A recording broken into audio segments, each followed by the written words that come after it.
போட்டு விட்டுருவாங்க. ட்ரோல்ல வந்ததே சொல்லிடலாமா? நம்ம சொல்லிடலாமா? எல்லாருக்கும் மன்மத வணக்கம்.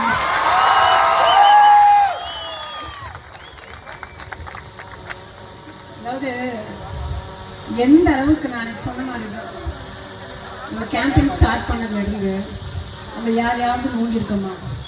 ஏதாவது ஒரு வார்த்தை பேசியிருக்கோமா? டிஎம்கே பற்றி பேசுறது கிடையாது, ஏடிஎம்கே பற்றி பேசுறது இல்லை. நான் பாட்டுக்கு சிவனேன்னு வந்து மக்களோட சேவை செய்கிறேன், எனக்கு ஒரு வாய்ப்பை கொடுங்க. நம்ம பெரியய்யா வந்து எனக்கு ஒரு ஆப்பர்ச்சுனிட்டி கொடுத்தாரு, நம்ம தங்க தளபதி. சரி வந்து ஒரு மக்களுக்கு ஒரு சேவை செய்யலாம் அப்படின்னு சொல்லிட்டு வந்தா எல்லாம் பண்ணி வந்து எனக்கு ஒரு பெரிய பக்கபலம் நம்ம அண்ணன் தம்பிங்க எல்லாம் பின்னாடி இருக்கக்கூடிய ஆளுங்க. ஆனால் அவங்களெல்லாம் வந்து கரெக்ட் பண்ணி கொண்டு வரதுக்குள்ளார அப்பா படாத பாடுப்பா இவ்வளோதான் கிடையாது, அந்தளவுக்கு பாடு படித்துட்டாங்க. பட் இருந்தாலும் வந்து சந்தோஷம்.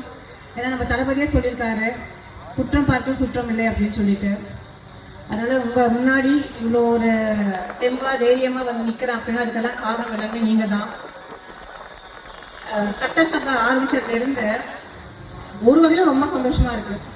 என்னன்னு பார்த்தீங்கன்னா 234 தொகுதி இருந்தாலுமே சின்ன குழந்தையிலேருந்து 90 வயசு தாத்தா வரைக்கும் இந்த கவுண்டமலை கனிமொழி எல்லாத்துக்கும் தெரியும். தெரியலா இல்லைங்களா? பேசுகிறாங்களா இல்லையா? கனிமொழியால் கவுண்டம்பாளையத்துக்கு பெருமையா இல்லை கவுண்டம்பாளையத்தினால கனிமொழிக்கு பெருமையான்னு தெரியல. ஆக மொத்தம் வந்து கவுண்டம்பாளையம் சரியான ரீச்சில் இருக்குது. இதெல்லாம் ஒரு நம்மளுக்கு வந்து உண்மையிலே வந்து கடவுள் கொடுத்த ஒரு வரம். அதுக்கப்புறம் நம்ம தளபதி நம்மளுக்கு கொடுத்த வரம். 100 நாளில் ஒரு இன்னைக்கு போட்டிருக்காங்க. ஏன்னா நம்ம வந்து நியூஸ் எல்லாம் கொடுத்தோம் இல்லைங்களா? இந்த 100 நாளில் வந்து இந்த மாபெரும் பொதுக்கூட்டம் பண்ணுன்னு சொல்லிட்டு அதில் ஒரு கமெண்ட் வந்திருக்கு. 100 நாளில் இந்த மேனாமினிக்கு என்ன வேலையை செஞ்சு கிழிச்சிருக்கணும் அப்படின்ட்டு. பார்த்தீங்களா யாராவது? இப்போ பார்த்துருப்பீங்கன்னு நினைக்கிறேன். 100 நாளில் காலையில் 6 மணிக்கு ஸ்டார்ட் பண்ணால் நைட்டு 10-11 மணி ஆகும் வீட்டுக்கு வரத்துக்கு. அந்த அளவுக்கு நம்மளோட மக்களோட குறைகள் ஆகட்டும், பெட்டிஷன் வாங்கி அவங்க தான் சொன்ன வீட்டில் வந்து புருஷன் முன்னாடி பிரச்சனைனாலும் நம்ம கிட்ட தான் வராங்க. வந்து இந்த பக்கம் திரும்புகிறேன். இன்னைக்கு ஒரு ஃபோன் ஒரு கால் வருது, சொல்லுங்கம்மா என்ன அப்படின்ட்டு.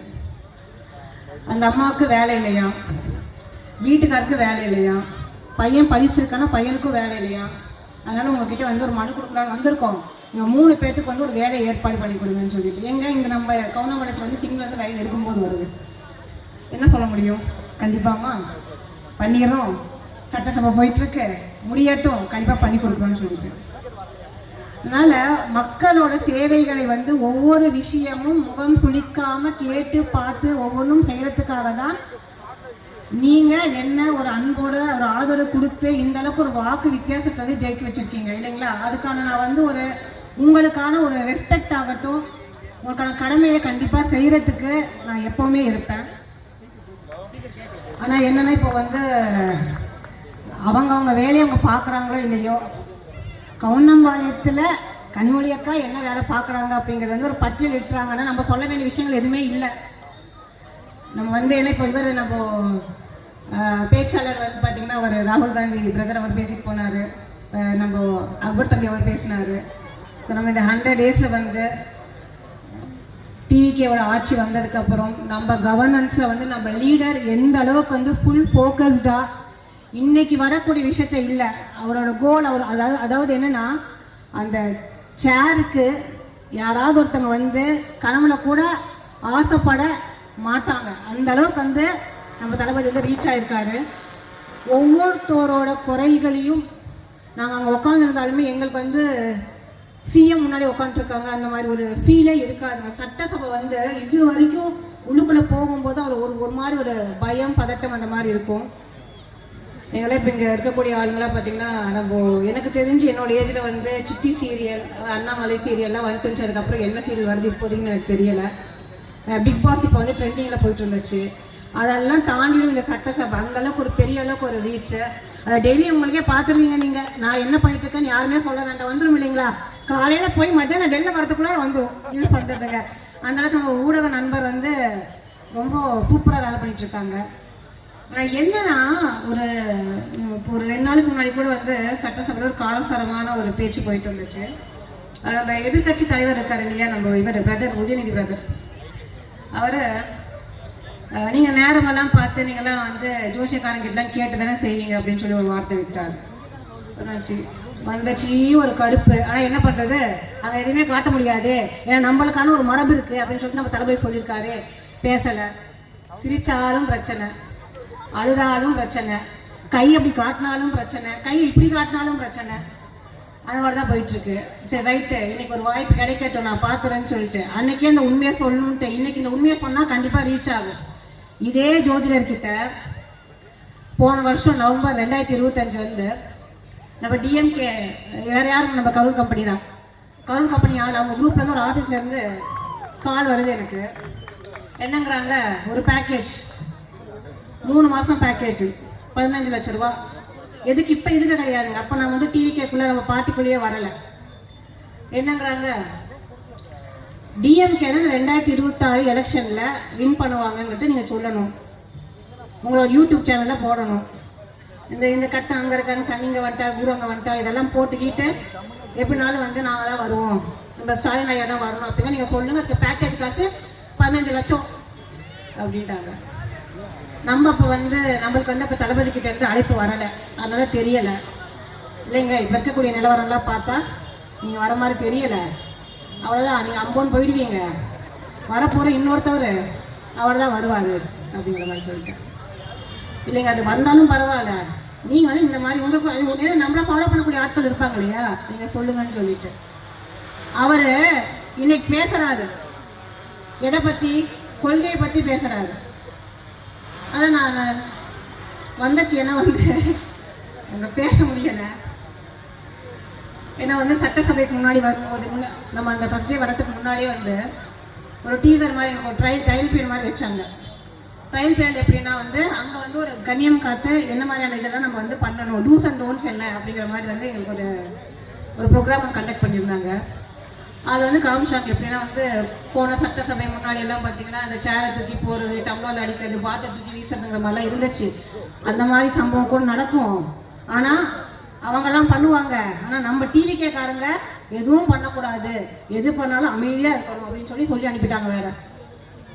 அப்போ நம்ம என்ன போட முடியும், மைக்கை புரிஞ்சு தூக்கி மூஞ்சில போட முடியும், அங்கே போட முடியாது. ஆனால் நாங்கள் சிரிச்சிட்டே இருந்தாச்சு. ஆனால் இன்னைக்கு இதை பேசணும், ஏன்னா எதுக்கு நம்மளை வந்து நோண்டிகிட்டே இருந்தால் உருண்டு ஏதாவது இருக்காங்க. இன்னைக்கு கூட நியூஸ்ல வந்து 26 கார் வச்சிருக்காங்க, வண்டி வச்சிருக்காங்க, அதை வச்சிருக்காங்க, இதை வச்சிருக்காங்க, மக்கள் வரி பணத்தை வந்து தூக்கி சம்பாதிக்கிறாங்க, பிடிக்கிறாங்கன்னு யாரையா வந்து பாத்தீங்க நீங்க? யார் மக்கள் பணத்தை எடுத்து நாங்க வந்து சம்பாதிச்சு காரை வாங்கிச்சு யார் பாத்தீங்க? ஒவ்வொரு தடவை சொல்லும் போதுமே விரிவான உங்ககிட்ட என்ன ஆதாரம் இருக்கு, எங்க அமைச்சர்கள் கிட்ட கேட்க தெரியல உங்களுக்கு, ஆதாரத்தோட பேசுங்க அப்படின்னு சொல்லிட்டு. எந்த ஆதாரம் நீங்க வச்சிருக்கீங்க? மக்களோட வரி பணத்தை எடுத்து நான் சம்பாதிச்சு 1 கார் 2 கார் கிடையாது, 26 கார் அவன் வச்சிருக்கேன் நான். இவரெல்லாம் வந்து பார்த்தாரு. இப்போ நாங்க சம்பாதிக்கிறோம், நாங்க தொழில இருக்கிறோம். இல்லை இது என்ன ஒரு கூத்தா இருக்கு? ஒரு சட்டமன்ற உறுப்பினர், ஒரு எம்எல்ஏனா செருப்பு போடக்கூடாது, தலையை சீவக்கூடாது, குடிக்கக்கூடாது, அப்படியே வரணும்னு ஏதாவது இருக்கா? நான் கேட்குறேன். எதை பண்ணாலும் அதான் இன்னைக்கு பாருங்க, நம்ம இவருங்க அமைச்சர் கீர்த்தனாங்கள்லாம் அதை ஒரு ட்ரோலை போட்டு விட்டாங்க. நேரா வந்து பேசி கட்சிக்கோ மக்களுக்கோ ஒரு சரியான பதில் சொல்ல முடியாத நீங்க அப்படிதான் பொம்பளை பற்றி பின்னாடிதான் புறம் பேசதான் தெரியும் உங்களுக்கு. வேற என்ன தெரியும்? இத்தனை பேரு இந்த சோசியல் மீடியால இத்தனை கமெண்ட்ஸ் அடிக்கிறீங்க பாருங்க. தைரியம் இருந்தா வந்து முன்னாடி ஒருத்தன் பேச பார்க்கலாம், ஒருத்தன் பேசுங்க. முன்னாடி நின்று பேசுறதுக்கு உங்களுக்கு வேண்டாம், பேச்சு சொல்லக்கூடாது, அது இல்லை. பின்னாடினா வந்து பேசலாம். ஒரு வந்து இவங்க இப்படி இருந்துகிட்டு வீட்டுக்குள்ள ஆட்களை வந்து சரி செய்யாம வீட்டையும் காப்பாற்றுறதுக்கு யோகிதை கிடையாது. இவங்க நாட்டை காப்பாற்றுறாங்களா? அதை எந்திரிச்சு நான் அதை சொல்லிடுவேன், நீங்க அதை பார்த்தா பண்ணுவீங்களா, நீ இதை பார்த்தா பண்ணுவீங்களான்ட்டு. அவங்க வீட்டில இருந்து நம்ம யார் எதுகட்சி தலைவர் இருக்காரு இல்லைங்க, இப்போ அவங்க வீட்டில இருந்து கூப்பிட்டு ஜெயிப்போமா இல்லையா அப்படின்னு சொல்லிட்டு கேள்விகள் வருது. அவங்களாம் வீட்டில் இருந்து துரத்திடுவாங்க போல இருக்கு. ஏன்னா அவங்க வந்து ஜோசியம் பார்க்குறாங்க இல்லையா. நீ போய் உங்கள் வீட்டில் கேளப்பா, உங்கள் வீட்டில் இருக்கக்கூடிய பெண்களை கேள்ப்பா. அவங்க கூப்பிட்டு என்கிட்ட பேசுறாங்க. நான் ரெக்கார்டு வச்சிருக்கேன்ப்பா, நான் ரெக்கார்டு வச்சிருக்கிறேன், பேசுற ரெக்கார்டு நான் வச்சிருக்கிறேன். உங்கள் வீட்டில் இருந்து யார் பேசுனாங்க, ஜெயிப்போமா இல்லையான்னு சொல்லிட்டு கேட்டது நீங்க. இப்போ இன்னைக்கு வந்து நீங்கள் வந்து நாங்கள் நாத்திகவாதி, நான் வந்து ஜோசியம் ஜாதகத்தை வந்து நாங்கள் நம்ப மாட்டோம் அப்படிங்கிறீங்க. முதல்ல உங்கள் வீட்டில் கூட ஆட்கள் திருத்துங்க, அப்புறம் நாட்டில் கொஞ்சம் நீங்கள் அட்வைஸ் பண்ணலாம். பேசாமல் இருக்கிறோம், பொறுமையாக இருக்கும் அப்படின்னா போட்டு நம்மளை வந்து நோண்டிகிட்டே இருக்கிறாங்க. சரி ரைட்டு, இந்த வந்து அழகான பொம்மை அப்படின்னாங்க. இந்த அழகான பொம்மை கொஞ்சம் ஆபத்தான பொம்மையும் கூட. அதனால தூரம் நின்று மூஞ்சி தெரியாம பேசிக்கோங்க. மூஞ்சிக்கு முன்னாடி நேரில் வந்தேன்னா அழகான பொம்மை வந்து அப்புறம் என்ன ஆடுங்கிறது அப்புறம் தெரியும். எனக்கு வந்து பேசும்போது சரியான கோபமான சரியான கடுப்பாயிடுச்சு. சரி பேச முடியாது. பொதுக்கூட்டத்தில் யார் கேட்பாங்க, இதெல்லாம் தூக்கி டெலிகாஸ்ட் பண்ணுங்க, தாராளமாக பண்ணுங்க. எங்கள் தலைவர் கூட உங்களுக்கு கேட்க மாட்டார். ஏன்னா அவருக்கே தெரியும் எந்த அளவுக்கு போட்டு டோலை தள்ளிட்டு இருக்காங்க அப்படின்னு சொல்லிட்டு. நான் எதுக்கு இதை சொல்கிறேன் அப்படின்னா,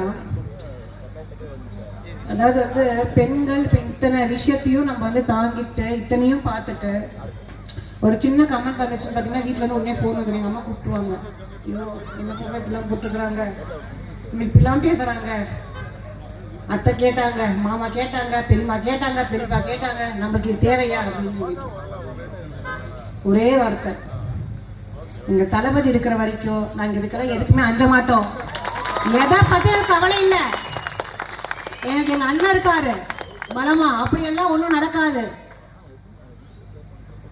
அந்த ஒரு தைரியமும் தன்னம்பிக்கையும் நம்மளுக்கு கொடுத்தது வந்து வேறு யாரும் கிடையாதுங்க, நம்ம தளபதி தான். சொல்ல போனால் ஒரு very very big thanks to DMK and ஏடிஎம்கேவோட ஐடி விங்க. வேற லெவலில் வந்து ஃப்ரீ விசிபிலிட்டி அள்ளி வீசுறாங்க. அதுவும் கவுண்டம்பாளையத்துல சொல்லவே தேவையில்லை. இன்னொரு ஒரு நல்ல விஷயம் இருக்கு, கண்டிப்பாக சொல்லணும். இதை என்ன அப்படின்னா, வெளியில் இருக்கக்கூடிய மக்களை தான் நம்ம தொகுதியை மீறின மக்கள் எல்லாமே வந்து கவுண்டம்பாளையத்துக்கு அட்ரஸை மாற்றி வராங்களாம்ப்பா. தெரிஞ்சுக்கோங்கப்பா. பாப்புலேஷன் ஆல்ரெடி ஏற்கனவே நம்ம வந்து கட்டுக்கடாக போயிட்டு இருக்குது. இல்லை பக்கத்து தொகுதி இருக்கக்கூடிய ஆட்களும் நம்ம தொகுதிக்கே வராங்களாம். அந்த மாதிரி பேசிட்டு இருக்கிறாங்க. அதனால் வந்து ரொம்ப சந்தோஷமா இருக்கு. நம்மெல்லாம் வந்து நீ உண்மையிலே வந்து